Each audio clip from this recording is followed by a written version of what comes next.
A lot of the imagery of the White Witch was based on snow crystals, and they're really beautiful things and lovely shapes. So some of these shapes we took into making the sleigh, and they're very delicate little spiky little icy shapes cut out of aluminium.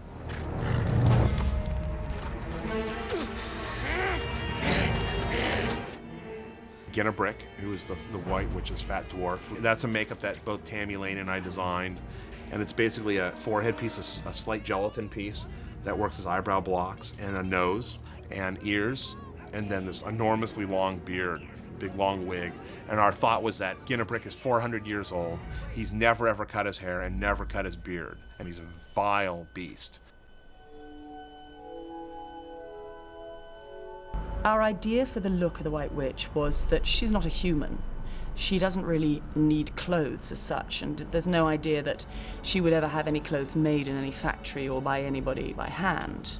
My idea was that she, being a magical individual, that she should look like a creature rather than like a lady with makeup on or a metal crown or man-made fabrics. Peter and Susan didn't believe her. I didn't either. Edmund, you look so cold. Come and sit with me. The costume of the White Witch was inspired by Roger Ford's research of ice. Beautiful images of ice with water underneath it, and how it cracks and how it moves. Glass and crystal that looks like ice. All of this was part of the inspiration for the textile and the color scheme of the White Witch's dress. The Witch's vial, it's a piece of beautiful jewelry made in solid silver. Very, very expensive piece of props making. It has to feel heavy, it has to feel precious, very beautiful and very deadly.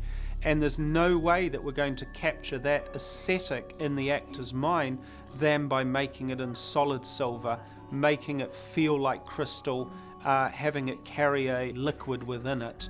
And we hope in turn that we play our small part in creating a world that feels cohesive and real and breathing for the audiences to enjoy.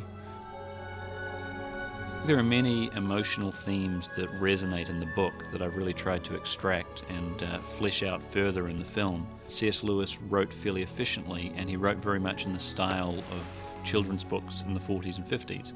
And there were things like, Edmund was a bad boy who betrayed his brother for Turkish delight. I sort of looked deeper than that and sort of looked into why Edmund was a bad boy, and really looked at the reality of the situation. His father was away fighting in the war, his mother was involved in the war effort. He was probably left alone a lot with his older brother to supervise him. So his older brother, who was probably once his best friend, was now a father figure to him, and a resentment was being built up. And you are exactly the sort of boy who I could see one day becoming Prince of Narnia. Maybe even king. Really? So when the White Witch offers him position over his older brother, it's not about the Turkish delight, it's about the fact that you get to be king and your older brother gets to be a duke or a servant or something. It was actually quite a hair-raising scene for us to shoot, because it was the first scene of the White Witch being not remotely White Witch-like, because the White Witch is faking it, and she doesn't fake things, ever. If you took any child out of the cinema after that scene and you asked them what had just happened, they would say, Edmund's just met a nice lady in a sleigh. So both Andrew and I were concerned about it, but whenever we tried to push it to be more sinister, it felt wrong. It felt that we were kind of stacking the deck. And then once we'd done that scene, I was really relieved, because I thought, oh, well, now, she's on her own ground. She doesn't have to woo anybody. I'm gonna miss you.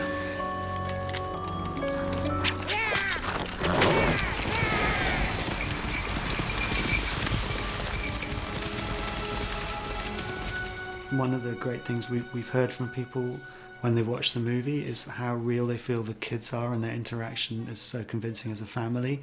And one of the great things about that is, as we set out to show some of the problems of being in a family group, that when you have 3 brothers and sisters, it's not always big hugs and big smiles, that there is tension. She calls herself the Queen of Narnia, but she really isn't. We made a conscious choice that Edmund's duplicity, that he wasn't just drugged by the White Witch. His motivation was very much that he felt alienated from the rest of his family and not loved by his brother.